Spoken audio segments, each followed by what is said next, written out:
కట్టడి చేసుకోవడం వల్ల, మనం మాట్లాడే మాటని మృదువుగా మాట్లాడడం వల్ల చక్కటి ఉపకారాన్ని, చక్కటి ప్రజాబలాన్ని, అభిమానాన్ని పొందేటటువంటి అవకాశం కల్పిస్తుంది. కొంచెం మాటని కట్టడి చేసుకోవడం వల్ల, మనం మాట్లాడే మాటని మృదువుగా మాట్లాడడం వల్ల చక్కటి ఉపకారాన్ని, చక్కటి ప్రజాబలాన్ని, అభిమానాన్ని పొందేటటువంటి అవకాశం కల్పిస్తుంది.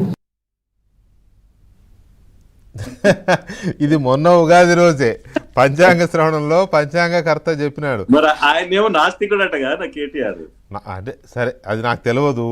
ఆయన నాస్తికుడే నేను అనుకోవట్లే, ఎందుకంటే ఆయన గుళ్ళు గోపురాలు బాగానే తిరుగుతాడే ఫ్యామిలీ. నాస్తికుడు నేనైతే నాస్తికుడు అనుకోవట్లేదు. పైగా పంచాంగ శ్రవణం దగ్గర కూడా బుద్ధిగా బాగానే కూర్చున్నాడు కేటీఆర్ గారు. ఆయన చెప్తుంటే కూడా తల ఊపుతున్నాడు. నిజమే, నేను ఓకే ఓకే అన్నట్టుగానే తల ఊపుతున్నారు. కానీ అది ఆ రోజుతో మర్చిపోయేట్టున్నారు.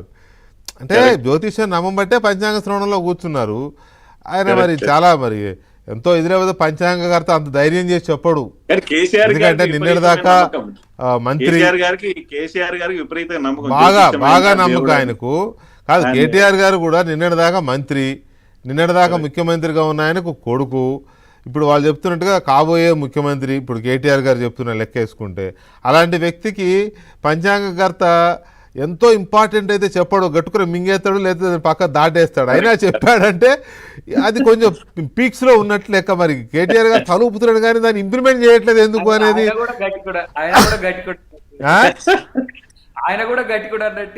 అంతే కదా, ఎంతో ఇదైతే తప్ప ఇంకా అందులో ఎంత సీరియస్నెస్ ఉందో ఆయన కొద్దిగా డైల్యూట్ చేసి చెప్పినట్టు అనిపించింది.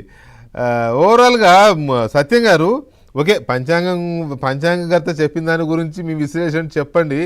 దాంతోపాటు అధికారులు మారరు, వాళ్ళు అట్లాగే ఉంటారు, మనమే మారుతామనే దీన్ని పొలిటీషియన్స్ ఎందుకు అలవాటు చేసుకోలేకపోతున్నారు?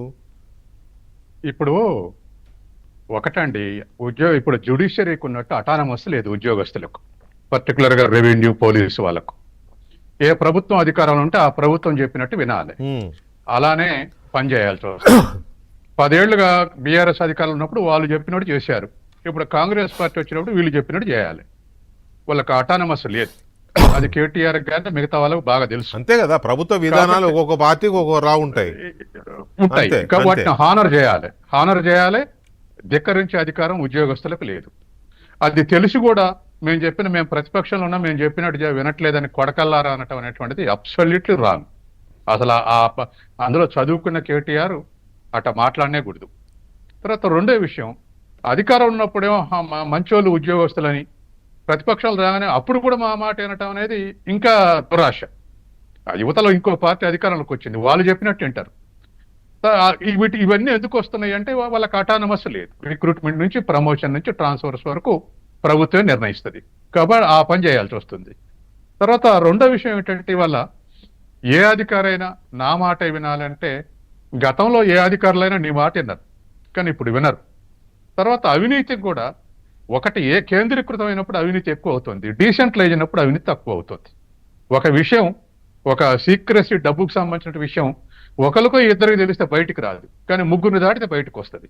ఇవాళ కాంగ్రెస్ పార్టీలో ఆ డీసెంట్రలైజేషన్ ఉంది. ముఖ్యమంత్రియే లేదు, ఇంకా 60 మంత్రులు ఈక్వల్ స్థాయిలో ఉన్నారు. కాబట్టి ఏదైనా విషయం వస్తే, తప్పు జరిగితే మరొకరు లేవనెత్తేటువంటి అవకాశం ఉంది. కాబట్టి ఆ అవకాశాలు తక్కువ ఉంటాయి తప్ప డీసెంట్రలైజేషన్ వల్ల ఎక్కువ కావు. అందుకని ఇవాళ ఉన్నటువంటి పరిస్థితుల్లో ఉద్యోగస్తులు వాళ్ళ ఎక్స్పర్టైజ్ను ఉపయోగించి రాష్ట్రాన్ని గ్రోత్ వైపు, డెవలప్మెంట్ వైపు నడిపించాలి తప్ప వాళ్ళని నిందించి లేకపోతే బెదిరించి అనేటువంటిది కరెక్ట్ కాదు. 10-20% ఉంటారు ఉద్యోగులు అతి వినయం చూపించడము, లేకపోతే స్వామి భక్తి ఎక్కువగా ప్రదర్శించడము ఖచ్చితంగా ఉంటారు. అంత మాత్రాన మొత్తం సిస్టమ్ ని థ్రెటన్ చేస్తాం మేము అని అనడానికి లేదు. రెండోది, ఇప్పుడు జగన్ మన కేటీఆర్ మాట్లాడేదానికి సిమిలారిటీస్ ఉన్నాయి. ఆయన సప్త సముద్ర అవతల నుంచి గుంజకొస్తాడు, ఆ తర్వాత ఆయన కొడకల్లారా అన్నాడు, ఈయన కొడకల్లారా అన్నాడు. ఇది కరెక్ట్ కాదు కదా. ఎందుకంటే ఉద్యోగస్తులు నీకన్నా ఎక్కువ చదువుకున్న వాళ్ళు ఉన్నారు, నీకన్నా ఎక్కువ క్రెడెన్షియల్స్ ఉన్నటువంటి వాళ్ళు ఉన్నారు, అనే జీవితం మొత్తం కూడా దానికి అంకితం అయి పనిచేసినటువంటి వాళ్ళు ఉన్నారు. ఈ మధ్య ఒక టీచర్ జీవితంలో 33 ఏళ్లలో ఎప్పుడు సీఎల్ పెట్టలేదట.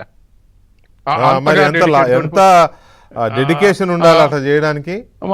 మాలాంటి వాళ్ళని కూడా 22 CLs ఎప్పుడు ఆడుకోలే, మొత్తం 35 ఏళ్ల సర్వీసులో కూడా. కాబట్టి అట్లా వందల మంది వేల మంది ఉన్నారు. ఉద్యోగమే మన కుటుంబం, ఉద్యోగమే మన ఇల్లు అనుకునే వాళ్ళు. వాళ్ళందరిని పట్టుకుని కొడకల్లారంటే అందరికి వర్తిస్తుంది కదా. అంతే కదా. ఇప్పుడు అందరూ ఓన్ చేసుకుంటారు ఆ పదాన్ని, మమ్మల్ని అన్నాడు అని. ఇంకోటి కూడా నేను చదివిన మేరకు నా స్టడీలో ఎట్లా అంటే మరింత అరగంటకు తయారవుతారు ఉద్యోగస్తులు, రివర్స్ అవుతారు. ఈయన అంటుండు చూద్దాం ఎట్లా బెదిరిస్తాడు చూద్దాం అనుకునే వాళ్ళు 80% ఉంటారు. రైట్. కాబట్టి